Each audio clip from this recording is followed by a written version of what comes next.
Hey everybody, it's Matthew. Welcome back. Today we're going to have a quick lesson about how to easily transition between two different modes within the same scale, and maybe even a little bit more than that. So stay tuned to see what we're going to talk about here. Alright guys, so to start today we're going to be focusing on the A minor scale, which is of course the sixth mode of the C major scale, for those of you that know your mode stuff down. But of course it's not that complicated, just count through your notes until you get to the sixth one, and then starting from A, you get your minor scale there, playing all the same notes that are in the C major scale. So remember, A minor has only the whole tone notes. There are no sharps or flats in the scale. It is just A, B, C, D, E, F, G. So to refresh our memory, let's look at the A minor scale.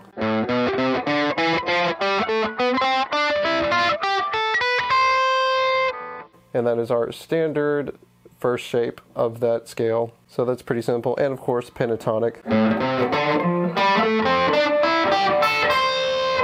A very simple shape there, of course. Now let's talk about something really interesting here. We're going to go to D Dorian and play the first shape of that, which is of course the second mode of the C major scale. And we're going to go through that really quick, and you guys are going to notice something interesting about that shape.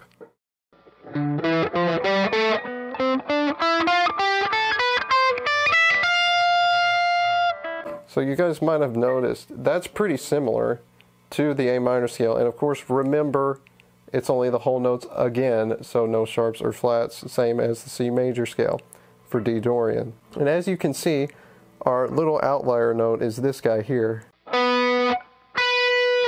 That is, of course, a major 6 in Dorian. It is, of course, not that in A minor. It's a different note, but it is a similar shape.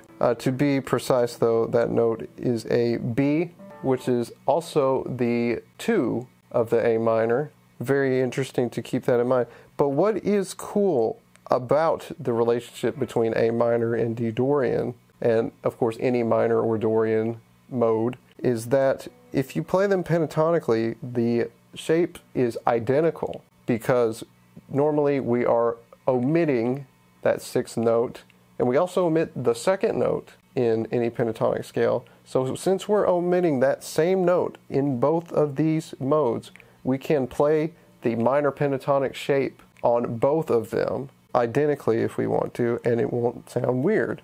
So you saw that earlier, and we can play the same shape here because we are ignoring a similar note.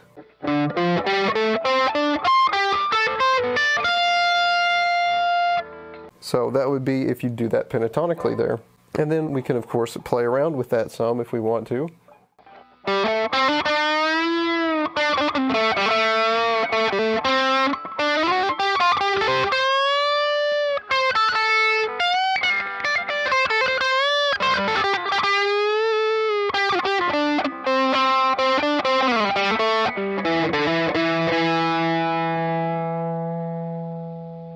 And you have pretty smooth transitions there if you're just playing straight between those two shapes. Of course, you can have some of the in-between notes if you want to.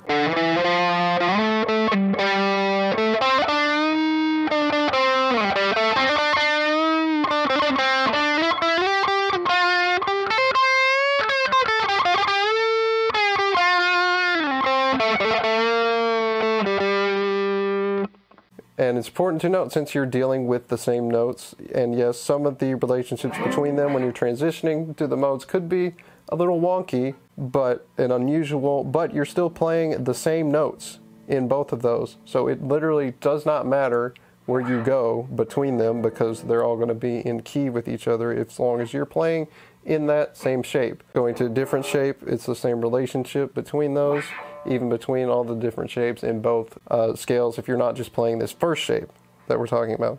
And of course, the same holds true. If you just want to go from A minor to D minor, you can do the same thing, because again, the pentatonic notes of D minor and A minor end up being the same, different positions, yes, but they are the same notes, because in D minor, the only difference is this A sharp note here.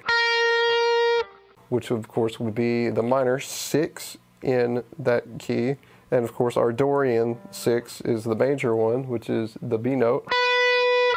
So again, that note is going to be omitted between both of those patterns. So you literally have the same pattern and shape between A minor and D minor, which for me works out pretty well because I like D minor a lot, and having another place I can go to maybe transition a song to make it a little bit more interesting is really cool to have. There might be some other spots where you have that relationship in other types of modes, but of course for this video we're just focusing on the minor or alien mode and the Dorian mode because those have the easiest relationship to understand, because Dorian is basically the minor scale, but instead of using the flat 6, you're using the normal major 6. And that's really it for this concept, guys. It's not a really complicated concept. That just gives you another weapon in your arsenal there to use if you want to do it. It can be fun to transition between different modes, and with this one you can do it really subtly in ways that will have an impact on the change of your song, and there'll be a noticeable change, but you're not going to go so far out that it makes it weird. So your transition point is of course that B note, which commonly the 2 is not a note that's used a lot. Even in a chord progression, you're not going to be coming back to that very often, so you can use that to go back to the A note if you want there. So very easy to transition between those two things like that. And now, keeping that in mind, other modes that do have that relationship actually, the standard Ionian major scale and the Mixolydian mode also have this same relationship, but in the major pentatonic. So you can do that way there as well. And of course, the interesting thing is the relationship between Mixolydian and Dorian too. See, we can come all the way back around to that because they only have one note different between the two of them, and that is the third. Mixolydian uses the major third in it, while as Dorian has the flat third or the minor third. So you can use that kind of a transition there if you want to. There are ways to play between the minor third and the major third in fun ways, so you can manipulate that. It won't be as direct of a relationship with the pentatonic scale, but you will still have a similar thing there. Anyway, guys, that's going to do it for this lesson today. That was pretty simple. Hopefully you guys could digest that easily, and we'll try to incorporate that in your playing and your writing. Of course, like and subscribe if you enjoyed the video. Don't forget to click the bell so you know when a new video is out, and I will see you guys next time in another video. Have a good one.